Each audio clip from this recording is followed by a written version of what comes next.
Hello everyone, Jade here with Planet Destiny. The end of the season of arrivals is nearly upon us, and the Drifter and Eris have been integral in helping us understand the pyramids as they slowly encroach their way towards the last city. However, even with her unyielding help, there are still those who view Eris as untrustworthy. I wanted to ask why. Her story is well known and one of great turmoil.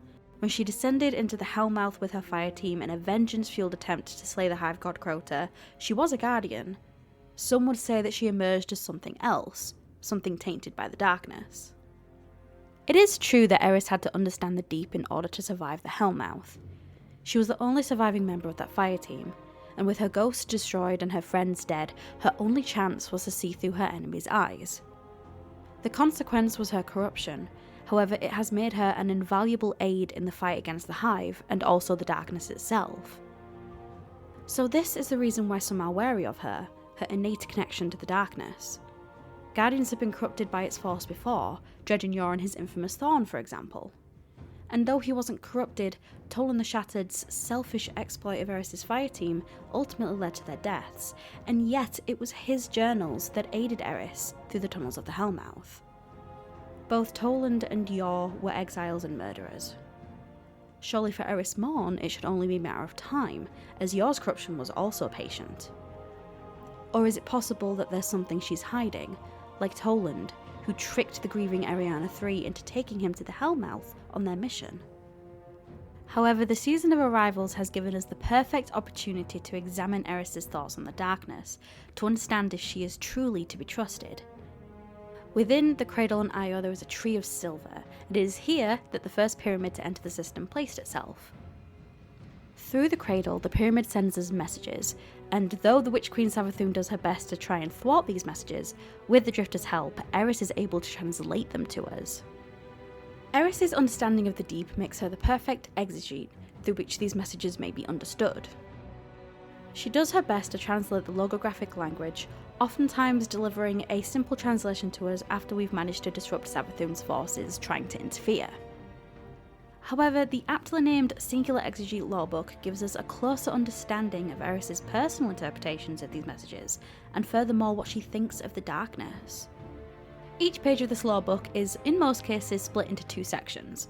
The first, a report that has been sent back to the Vanguard in regards to the messages themselves, and the second, Eris' personal thoughts and opinions, scratched onto Hive leather away from prying eyes. So here we will use this lorebook to examine Eris' thoughts on the deep and on the upcoming war. And given that predictions and theories about her betrayal have been widely spread ever since she first came back to the tower, let's start by looking at Eris' thoughts and, more importantly, her fears in regards to the darkness. This word denotes the moment before a change, the cusp, the brink. But it is a repetition of something that has already happened. A mistake from which no knowledge was gained. The collapse. Perhaps. Troubling. Eris is afraid of the darkness in ways arguably more personal than to the average Guardian. She has a deep and clear understanding of her connection to the deep, going as far as to describe herself as vacuum welded to it in the first page of this lorebook, called Protected. Cousin Asher, you would find the concept of vacuum welding upsetting. Press two sheets of metal together in void, and their atoms cannot tell which sheet they belong to. They cross freely. The two become one. I sleep beside an intruding pyramid. I am deep in its shadow. Back in the tower, beneath the Traveller, could they understand how I am vacuum welded to the enemy? And despite this understanding, she still fears the power the darkness may hold over her. We see her express as such in this same page, words that have been forcibly written down, seemingly in a moment of vulnerability. I am afraid that if I go on, I will lose everything I have regained, all my peace, all my trusts, all my hopes, and I will even destroy my dear friend who fights where I cannot. When Eris refers to her friend in this book, I believe she is speaking of the Guardian, the hero of the Red War. She fears not only losing herself, but also them by their joint venture on this current path. But Eris persists, and in the next entry she makes her reasoning plain. Even knowing the inherent danger of the pyramid, she wonders, what worth have I ever been, except that I know the enemy? So her knowledge of the deep, due to her corruption at its hands, might make her afraid, but even still she feels it is her only use. There is another, more noble reason, that still makes Eris afraid, but in a more complicated way. When the pyramid gifted as a weapon, Eris was the first to find the blossom in the cradle. And she was afraid of it, viewing it as a gift to reward her attention. Yet her fear made her more eager to embrace it, as she divulges in her notes on the discovery. It terrifies me, and the more afraid I am, the more I want to accept it. I came to learn from what I fear most. The more I am afraid, the more there is to learn. The connection between Eris's belief that her worth is in her unique knowledge of the enemy, and her pursuit for that knowledge regardless of her fear, is bittersweet. Eris is a fighter, a survivor who's experienced great loss and trauma. And though there are many who fear her fall, those same people seem to discount Eris Morn herself amongst those who fear it. Eris Morn doesn't repeatedly seek the darkness for herself, but for the sake of knowledge. However, that doesn't make her lose sight of the people who look to her as an aid. It is true that I am watched by many guardians, and doubted and mocked. But this is the price of connectedness. This is proof, no matter how bitter, that I am part of something larger. Others look to me for guidance, so I choose to be worthy of that trust. I choose to tell Zavala what I have found. I will even invite him to see it. But for those of you who also worry for Eris, remember that she knows the darkness better than most. 2 weeks after receiving the pyramid's gift, its message is simple: yes. And though Eris downplays her fear of this message in her Vanguard report, it's only because she believes that this message is for her. She worries that her interest has blinded her, that she has allowed the darkness to take something from her unwillingly. Whether she knows what has been taken, she doesn't say. The pyramid's approval excited her, however, it makes her think of a memory from her time as a guardian. I went on a dive to gather salvage from an ancient submarine. We plunged so deep that the air itself became intoxicating. Hypnotized by our own beauty, we stared into each other's helmets, drunk on our distance from the world. But when we surfaced, agony. I feel that depth pressing on me now. My fingers and my ears ache. The enemy's excitement terrifies me. It cannot give. It cannot be made to give. Eris has already anticipated the cost of aligning with the enemy. She knows that the darkness cannot offer us anything, but would have us think that it could, especially with the gift it has already given. This is further proved by her response to the following week's message, Unborn. This word is bound to creation, but presented here as falsehood, something like unborn. We say guardians are rebirthed by light, but I do sometimes wonder. The choice to live again was not our own. It's safe to say that Eris is not the first to ponder this. However, in her personal notes, we see that she believes that the Traveller is not the only one who creates unwilling immortals. She uses Praedith and Toland as examples of forced immortality not imbued by the Traveller's light. I do fear immortality without choice. I would not want to go on as a prisoner in Vex glass, or a spirit trapped in the Sea of Screams. It would be conjecture, or perhaps up to personal interpretation, to say that the darkness cursed Praedith and Toland with its own more sinister form of immortality. Praedith, a member of the first fire team to attempt to slay Atheon, times conflux in the Vault of Glass, is now trapped in the vault by the Vex, doomed to exist in a state between life and death. And Toland, who instead sought the Deathsinger's dirge, dying willingly so that he could, in his own mind, ascend beyond the Traveller's version of immortality and exist in the ascendant planes of the Hive. Regardless of our beliefs, Eris contrasts the two herself in this page of notes. Rebirth from the Traveller against the immortality of the darkness. And given the ferocity of her denial, she fears that her life might already be in a similar state. But my life is not a prison or a trap. Deep cuts full of stone dust. It is not. And once again we see her fear, but also her innate distrust of the darkness. Compare this reaction to her ponderings of a guardian's life after being brought back. It is true that Guardians are reborn to face pain. We are endlessly besieged by a tortured cosmos. Secretly, I believe that most of us fall to exhaustion. Our ghosts love us and let us curl up inside to rest. Despite the lack of choice that the Traveller gives us, Eris still believes that their form of resurrection and immortality is a lesser evil. She believes in the grand scheme of things that the darkness would offer only a prison or a trap, as it has for Praedyth and Toland. So now that we know Eris's thoughts in regards to the darkness, let's take a look into what she believes is the best course of action to defeat it. Fundamentally, Eris believes that we must use the darkness as a weapon against itself. Given the Beyond Light trailers and the reveal of a darkness-based subclass, this isn't the hardest conclusion to come to. However, given people's distrust of Eris, I believe it's important to highlight why she believes this so strongly. The first time we see this line of thinking is in the page Eggshell, the second entry in the lore book. In this message, the pyramid compares the Traveller to that of an eggshell, fragile and breakable, something keeping us isolated from the outside world. Eris explores the implication of the pyramid's message in her personal notes, wondering what would become of us if we were to break the barrier of the eggshell as the pyramid encourages us to. Ultimately, she states that there would be no other way than to join the darkness, as everything that does not fall under the Traveller's protection, even the enemy races, who still cover it in one way or another, is de facto under the rule of the darkness. But Eris doesn't believe that the only outcome is to choose one over the other. Even so, I am proof otherwise. I move between. There is not only grey between black and white, all the colours are there. And am I not necessary? I would be lost without those who led me back to the light.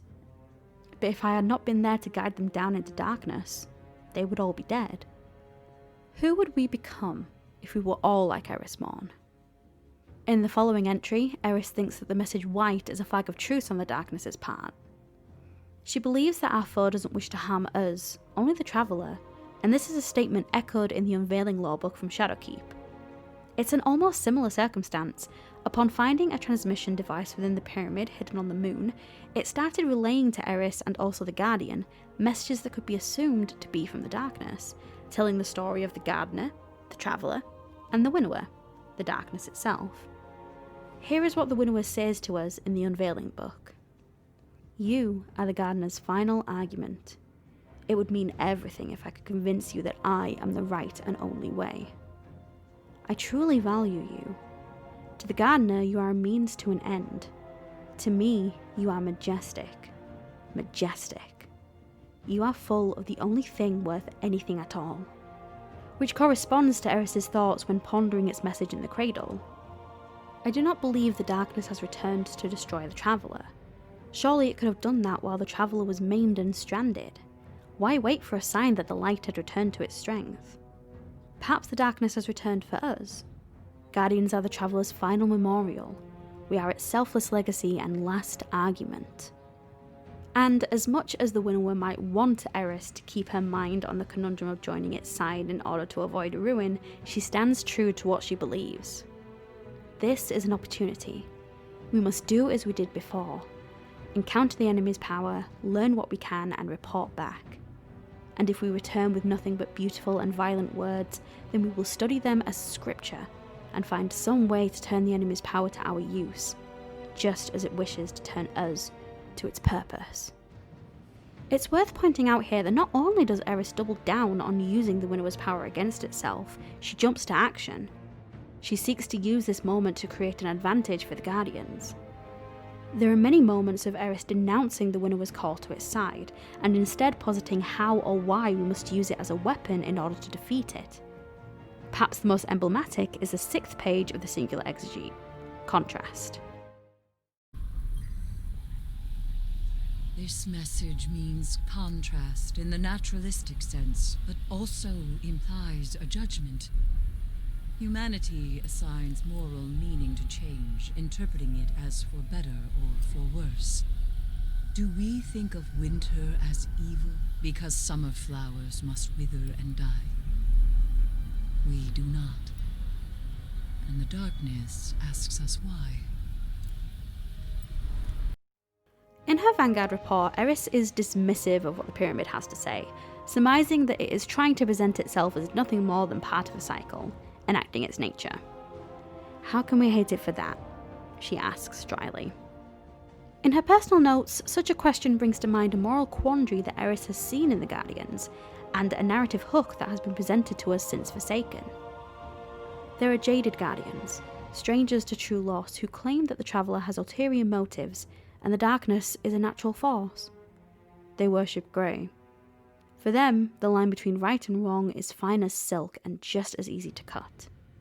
Eris thinks of Guardians who say they walk a grey line of morality as fools, that they don't take evil as seriously as they should because they haven't experienced loss. However, she doesn't denounce the concept of a grey world. Evil is real, even in a world of grey. It must be named and fought, because left unchecked, it takes everything. Those who excuse and deny evil's existence are its greatest allies. Those who mistake its causes for moral justification are its favourite pawns. Eris doesn't believe that a side must be taken, as we've already explored. Her point is that evil does exist, and no matter where you stand, you must be able to identify it. But even still, the winnower asks why we assign moral meaning to change. They argue that change is inevitable. Winter will always come to kill the summer flowers, so does that make winter evil? This is what Eris ponders in her personal notes. If she were to classify the darkness as winter, and winter as evil, how would one survive all three? At first she thinks that changes must be resisted. If we did not prepare for winter, we would die in it. But she realises that she is using the winnower's philosophy to justify herself. So, she sticks to her own philosophy, identifying evil and how to survive it. Is winter evil? It causes evil. It leads us into evil choices through scarcity and pain. But winter is the result of natural circumstance. Even if it had a mind, it could never choose to become an endless summer. It would always hurt us, simply by being itself. Does that make it evil? And if we were to build shelters and weapons out of ice, would we become evil? Eris worries that if we were to use the darkness, would that in of itself pull us down into the deep? The fate that Eris fears for herself. Survival in winter requires wintercraft. Survival in darkness requires a new idea of good and evil, one that will not collapse into moral indifference. Her solution, therefore, is twofold. To defeat the darkness, we must use it against itself. But we must do so with a better, stronger understanding of good and evil. The winnower questions our morals, and Eris does too, but only so that we can ask ourselves why we have become so indifferent to evil. This is where Eris believes the answer to defeating the darkness lies. To prevent another collapse or worse, we must correct our understanding of good and evil. It is my belief that untrust towards Eris comes from a surface level of understanding her. Eris Morn is ultimately one of our most important pieces in the war against the darkness. And though some still might think her moments away from or already corrupted, even in her isolation she fears the darkness in ways unparalleled. But through this fear she still fights for knowledge and aids the Guardians using all of her strength. And that sums up this analysis video of the Singular Exegete lore book. Let us know down in the comments what you think of Eris Morn, if you think she's friend or foe. Tell us your opinions and tell us your thoughts, we would love to know. My name is Jade. If you liked this video, please consider liking and subscribing to Planet Destiny, and I hope you all have an absolutely wonderful day.